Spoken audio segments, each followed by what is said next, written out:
butter. Isn't it obvious? You can't tell?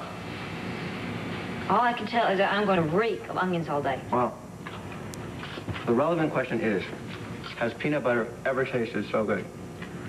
Well, I'm sure it's going to add kind of a zing to it, that's for sure. Yeah.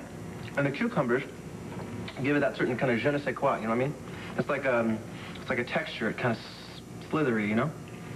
Slither? Mm-hmm. The idea is that the taste sensation kind of swirls around in your mouth and then just bobsleds right down your gullet.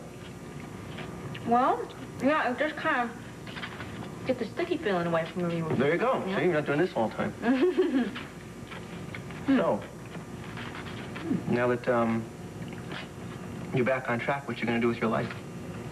Well, I think I'm just going to be a devoted wife and mom, you know. I was thinking about that.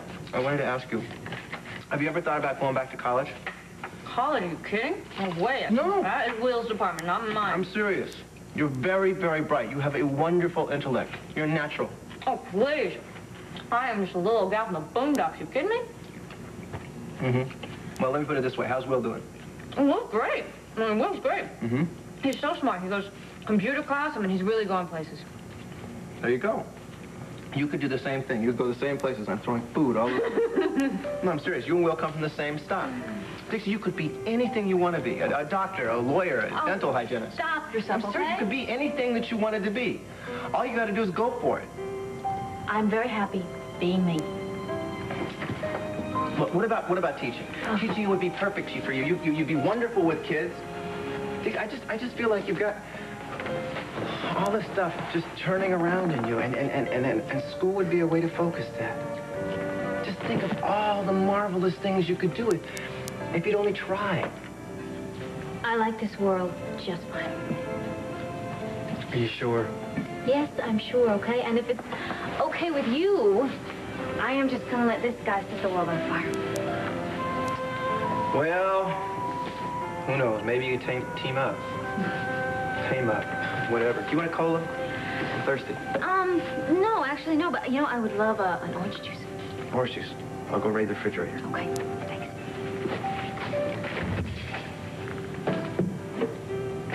How you doing, sweetheart? You getting ready to set the world on fire? Huh? Yeah? Hey? Oh, I'm telling you, Mr. Chandler, he is the cutest baby in the whole wide world. Do you know that he smiled at me? He really... Here he is, Big Daddy. Darling, I was concerned about you.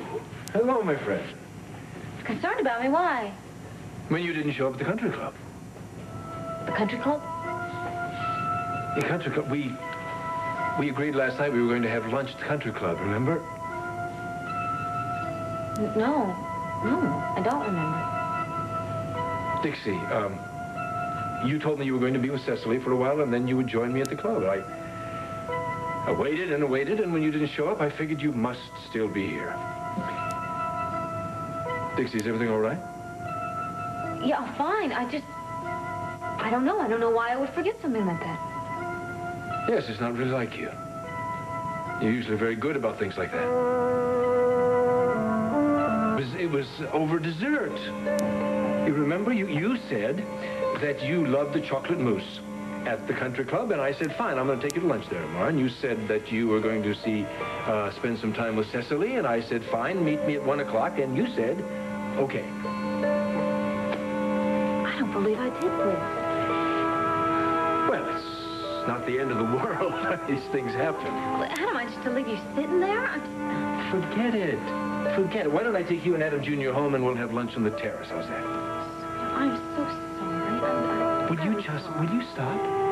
After what you've been through lately, who's going to blame you for one little tiny mistake? Come on, we all have lapses now and then.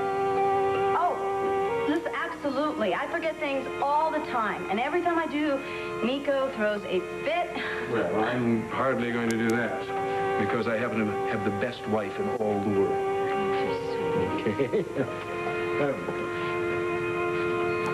Oh, I guess you're leaving. Yeah, we are. Thank you so much for your company. Well, thank you for yours. Adam? Ted. Well, ready, darling? Yes, thank you.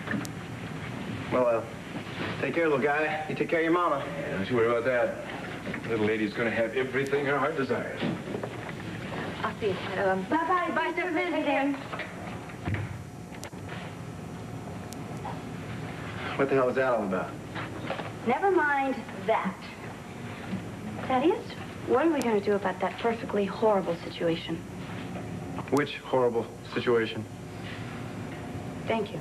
Ted, you know darn well which one. I'm talking about Dixie. You're still madly in love with the girl. Yeah. Yeah? So there's something weird here. Her husband has suddenly turned into this devoted glob of husband and father and... Yeah. Yeah. Are you listening? This mega millionaire comes all the way down here to pick up his wife for a lunch date. Now, wait a minute. Dixie didn't mention anything about a luncheon date. She forgot. No, Dixie doesn't forget things like that. Well, she did this time. Anyway, this guy is treating Dixie like she's the most wonderful wife in the whole wide world. He's just mad about her. Well, that's some switch, don't you think? Okay, finally it's a switch, but Cecily, so what? For all we know, the guy just finally came to his senses. Or the guy maybe is putting on some sort of act. But why? Aren't you going to find out? Nope. Dad, you are still very much in love with the girl. Well, the girl made her choice. And you're doing nothing about it. Nothing. Great, Tad, the fighter, the defender of rights, Tad who goes after what he wants. Tad's a lover, not a fighter. Tad is a fickle-hearted wimp. Thank you. Doctor! Lose your sense of humor.